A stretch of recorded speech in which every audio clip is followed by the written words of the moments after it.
మీ మోకాల నొప్పులకు ఎటువంటి సర్జరీ లేకుండా ఎపియాన్ పెయిన్ క్లినిక్ అందిస్తున్న అత్యాధునిక చికిత్స. నమస్తే, వెల్కమ్ టు సుమన్ టీవీ. నేను మీ శ్రీ అనుష. ప్రజెంట్ మనతో పాటు ఉన్నారు ప్రముఖ ఎండోక్రైనాలజిస్ట్ డాక్టర్ రవిశంకర్ గారు ఉన్నారు from Apollo hospitals Jubilee hills నుంచి. ఈ రోజు మనం తెలుసుకోబోయే టాపిక్ ఏంటంటే HbA1c. అసలు ఈ టెస్ట్ యొక్క ఇంపార్టెన్స్ ఏంటి, ఇది ఎన్నాళ్ళకి ఒకసారి చేయించుకోవాలి, డయాబెటిక్ వాళ్ళకి ఇది ఎంత అవసరమో తెలియజేయడానికే మనం ముందుకు వచ్చేసారు. నమస్తే సార్. నమస్తే అండి. Sir, what is HbA1c? అంటే ఇది డయాబెటిక్ వాళ్ళకి ఒక స్పెసిఫిక్ టెస్ట్, ఒక 3 నెలలకు ఒకసారిగా ఈ టెస్ట్ ఒకటి చేయించుకుంటే సరిపోతుంది అంటున్నారు. మీరు దాని గురించి ఎలాబరేటెడ్గా మీరేం చెప్తారు? అని మీరే చెప్పేశారు, నన్ను కూడా చెప్పమన్నారు కాబట్టి కొంచెం చెప్తాను. HbA1c అంటే గ్లైకేటెడ్ హిమోగ్లోబిన్. గ్లైకేటెడ్ హిమోగ్లోబిన్ అంటే ఏంటి? మన బ్లడ్లో ఉండేటువంటి గ్లూకోజ్ ఏదైతే ఉందో అది హీమోగ్లోబిన్కి అటాచ్ అవుతూ ఉంటుంది. దాన్ని మనం అది ఎంత ఇంటెన్సిటీతో అది దానికి అతుక్కుని ఉంది అనేది మెజర్ చేసి మనం తెలుసుకునేటువంటి టెస్టే HbA1c. ఈ HbA1c ద్వారా మనకి ఏం తెలుస్తుందని కనుక చూసినట్లయితే last 2 to 3 months sugar average తెలుస్తుంది. అంటే ఒక వ్యక్తి కనుక బ్లడ్ షుగర్ లెవెల్స్ కనుక యావరేజ్గా కనుక ఎక్కువగా ఉన్నట్లయితే కనుక HbA1c కూడా ఎక్కువగా ఉంటుంది ఇన్ జనరల్. దీంట్లో కూడా పిట్ ఫాల్స్ ఉన్నాయి, తర్వాత మనం మాట్లాడుకుందాం. ఎవరిలో HbA1c అనేది రిలయబుల్ కాదు అనేటువంటి విషయాన్ని మనం తర్వాత డిస్కస్ చేసుకుందాం. ప్రస్తుతానికైతే చెప్పుకునేది ఏంటంటే వ్యాస్ట్ మెజారిటీ ఆఫ్ పీపుల్ 90% మందికి అయితే మాత్రం HbA1c అనేది మోస్ట్ రిలయబుల్ బ్లడ్ టెస్ట్ కింద చెప్పుకోవాల్సి ఉంటుంది. ఇది షుగర్ లెవెల్స్ని మనం ఎంత యావరేజ్ ఉంది లాస్ట్ 2 to 3 months అని తెలుసుకుంటాం. అలానే ఇంకొక విషయం ఏంటంటే HbA1c అనేది గ్లైకేటెడ్ హిమోగ్లోబిన్ అనేది అసలు చేయించుకోవాలి అనేటువంటి విషయం చాలామందికి తెలియదు. ఇవాళ రోజున కూడా చాలామంది మా దగ్గరకు వచ్చి, సార్ నా ఫాస్టింగ్ పోస్ట్ ప్రాండియల్, లేకపోతే తినకముందు తిన తర్వాత, లేకపోతే ఫాస్టింగ్ అండ్ పోస్ట్ లంచ్ ఏదో పేరు ఏదైతే తిన తర్వాత చెక్ చేసుకునేటువంటి రీడింగ్స్, అలానే ఫాస్టింగ్లో ఉన్నటువంటి రీడింగ్స్ ఇది తీసుకొచ్చేసి సార్ ట్రీట్ చేసేయండి అంటారు. అది ఇంపార్టెంటే. దాంతో పాటు HbA1c కూడా కావాలి. ఇంకా CGMS లాంటిది ఉండి 7 గ్లూకోమీటర్ చెక్స్ ఉండి, లేకపోతే ఎవ్రీ 15 minutesకి మనకి తీసేటువంటి మెట్రిక్స్ కనుకుంటే ఇంకా మరీ మంచిది. అందరిలో అవసరం లేదు, కొంతమందిలో అవసరం ఉంటుంది. కనీసం HbA1c అయితే మాత్రం లేకుండా ట్రీట్ చేయడం అనేది చాలా కష్టం.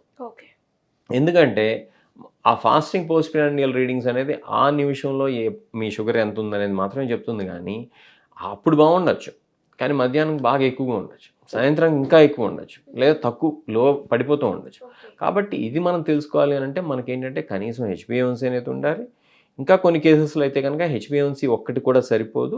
మనకి CGMS అంటే కంటిన్యూస్ గ్లూకోజ్ మానిటరింగ్ సిస్టమ్ ద్వారా వచ్చేటువంటి అంబులేటరీ గ్లూకోజ్ డేటా ఏదైతే ఉందో అది మనకి అత్యవసరం. అంటే ఇప్పుడు ఫాస్టింగ్, పోస్ట్ లంచ్ వీటికి సంబంధించిన టెస్ట్లు చేయించుకోకపోయినా సరే HbA1c ఒక్కటి ఉంటే సరిపోతుంది కదా? అది ఒక్కటి కూడా సరిపోదు. ఎందుకంటే HbA1c అనేది మనకి లాస్ట్ 3 months షుగర్ యావరేజ్. కొంతమంది ఏం చేస్తారు, యావరేజ్ చూపిస్తుంది. చెప్తాను, ఎగ్జాంపుల్ చెప్తాను. కొంతమంది ఏం చేస్తారు, నిజంగానే షుగర్ కంట్రోల్ పాటించరు, డైట్ కంట్రోల్ ఉండదు, ఎక్సర్సైజ్ ఉండదు, మందులు సరిగ్గా వేసుకోకపోవచ్చు. డాక్టర్ దగ్గర రాబోయే ముందు మాత్రం ఒక వారం రోజులు అమ్మో డాక్టర్ దగ్గరికి వెళ్తున్నాం, మళ్ళీ తప్పు రీడింగ్ చూపిస్తుందేమోనని చెప్పి టైట్గా కంట్రోల్ ఉండటం కోసం అని చెప్పి ఎక్సర్సైజ్ చేస్తారు, డైట్ కంట్రోల్ పాటిస్తారు. అట్లానే మూడోది ఏం చేస్తారు, మందులు సరిగ్గా వేసుకుంటారు. అప్పుడేమవుతుంది, last 2 months 3 months sugar average HbA1c ఏమో ఎక్కువగా వస్తుంది.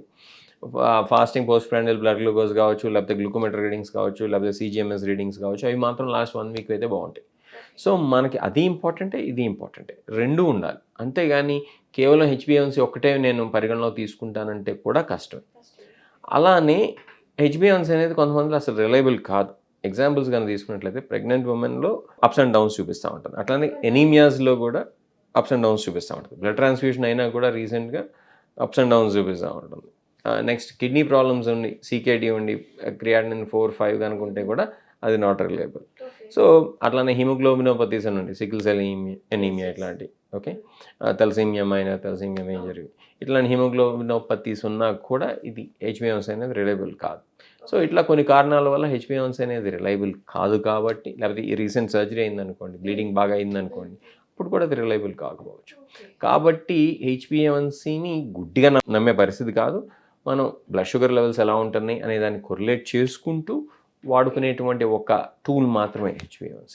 సో అయితే ప్రెగ్నెంట్ లేడీస్లో వీళ్ళకి జెస్టేషనల్ డయాబెటీస్ వస్తూ ఉంటుంది కదా, మరి వాళ్ళకి ఎలాంటి టెస్ట్లు చేస్తారు? ఇది పరిగణలోకి తీసుకుంటారా, తీసుకోరా? HbA1cని కన్సిడరేషన్లో తీసుకుంటాం, కానీ అది డయాగ్నోసిస్ కోసం అయితే ప్రెగ్నెన్సీలో మేము వాడకూడదు కూడా.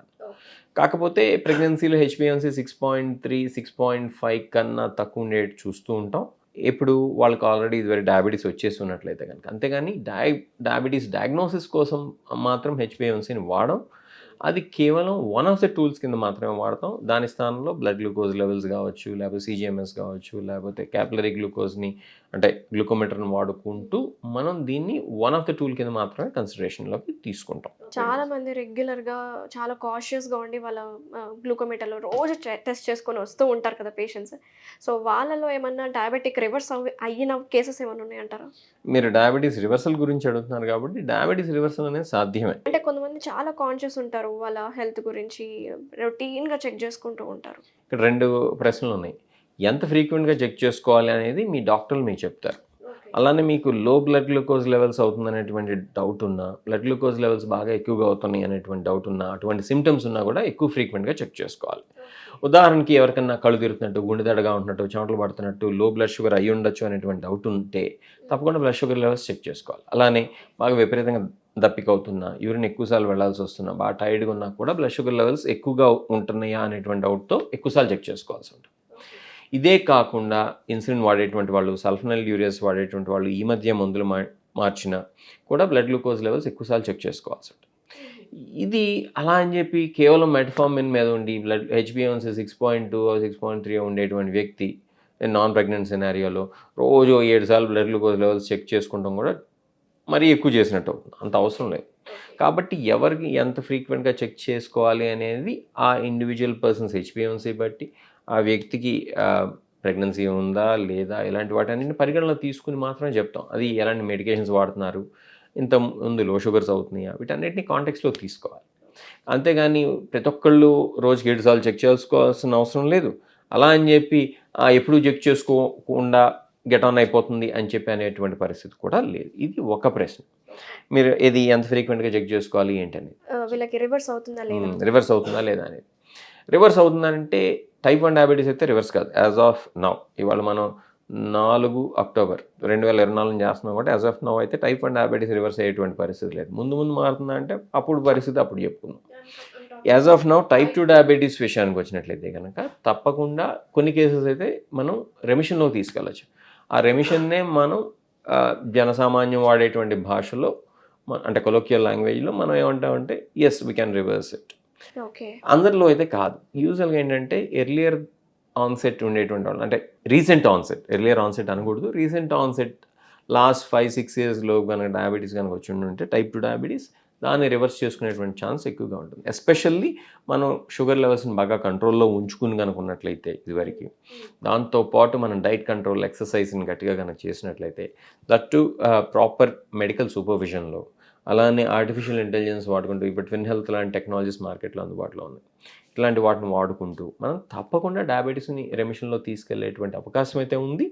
అలా అని చెప్పి ఇన్సులిన్ వాడేటువంటి వాళ్ళు 40-50 యూనిట్స్ వాడుతూ షుగర్ వచ్చేసి 20 ఏళ్ళు అవుతూ వాళ్ళ బాడీలో ఇన్సులిన్ సెక్రేషన్ లేనటువంటి వాళ్ళని అయితే కనుక మనం గుడ్డిగా ఇన్సులిన్ ఆపటం లాంటి పనులు అయితే చేయకు. ఆల్రెడీ ఇన్సులిన్ మీద ఉన్న వాళ్ళు వాళ్ళకి మెడికేషన్స్లోకి తీసుకురావచ్చా? అంటే 120 యూనిట్స్ అట్లా వాడుతున్న అసలు ఎందుకు ఇన్సులిన్ మొదలు పెట్టారనేది మనం పరిగణనలోకి తీసుకోవాలి. టైప్ 1 డయాబెటీస్ కనుక అయినట్లయితే కనుక వాళ్ళని ఓరల్ మెడికేషన్స్లోకి మార్చలేము, ఇన్సులినే వాడుకోవాలి వాళ్ళు. టైప్ 2 డయాబెటీస్ విషయానికి వచ్చినట్లయితే కనుక కొన్ని సందర్భాల్లో ఏంటంటే టెంపరీగా ఇన్సులిన్ వాడతాం. అంటే వాళ్ళకి లైఫ్ లాంగ్ ఇన్సులిన్ అవసరం ఉండదు, ఓన్లీ టెంపరీగా మాత్రం ఇన్సులిన్ అవసరం ఉంటుంది. ఎలాంటి వాళ్ళలో, for example new onset diabetes అయినా కూడా, టైప్ 2 డయాబెటీస్ అయినా కూడా బ్లడ్ షుగర్ లెవెల్స్ కనుక 400-500 ఉంటుంటే కనుక, హెచ్బిఏవన్సీ 11-12 ఉంటే కనుక మనం ఇన్సులిన్ వాడుకోవాల్సినటువంటి పరిస్థితి ఉండొచ్చు. అట్లనే ఏ హార్ట్ అటాక్ కోసమో హాస్పిటలైజ్ కనుక అయినట్లయితే టైప్ 2 డయాబెటిక్స్లో కూడా టెంపరీగా ఇన్సులిన్ వాడుకోవాల్సి రావచ్చు. అట్లనే మూడో విషయాన్ని కనుక తీసుకున్నట్లయితే ఈ కిడ్నీ ప్రాబ్లమ్స్ ఉండేటువంటి వాళ్ళలో AKI అనేటువంటి సినారియో తీసుకున్నట్లయితే అక్యూట్ కిడ్నీ ఇంజరీ, అటువంటి వాళ్ళలో టెంపరీగా ఇన్సులిన్ వాడుకోవాల్సినటువంటి పరిస్థితి ఉండొచ్చు. అట్లానే కాలుకి దెబ్బ తగిలి పుండుబడి డయాబెటిక్ ఫుట్ అల్సర్ ఉంటే టెంపరీగా ఇన్సులిన్ వాడుకోవాల్సినటువంటి పరిస్థితి రావచ్చు. లేకపోతే ఏ ఆపరేషన్ కోసం హాస్పిటల్ అడ్మిట్ అయితే టెంపరీగా ఇన్సులిన్ వాడుకోవాల్సినటువంటి పరిస్థితి రావచ్చు. అట్లానే ఒక టైప్ 2 డయాబెటిక్ లేడీ కనుక ప్రెగ్నెంట్ అయితే ఇన్సులిన్ టెంపరీగా వాడుకోవాల్సినటువంటి పరిస్థితి రావచ్చు. ఇవన్నీ టెంపరీ ఇండికేషన్స్. సో వీళ్ళందరిలో మనం ఏంటి, లైఫ్ లాంగ్ ఇన్సులిన్ వాడుకోవాల్సినటువంటి అవసరం ఉంటుందని చెప్పి అనుకోవాల్సినటువంటి అవసరం లేదు. వాళ్ళని మళ్ళీ ట్యాబ్లెట్స్లోకి, ఏది ప్రెగ్నెన్సీ అయిపోయిన తర్వాత, హాస్పిటల్ నుంచి డిశ్చార్జ్ అయిపోయిన తర్వాత, ఆ కిడ్నీ ఇంజరీ ఏదైతే ఉందో అది సెటిల్ అయిపోయిన తర్వాత, లేకపోతే హార్ట్ అటాక్ అయిపోయి ట్రీట్మెంట్ అయిపోయి డిశ్చార్జ్ అయిన తర్వాత ట్యాబ్లెట్స్లోకి మార్చుకునేటువంటి పరిస్థితి ఉంటుంది.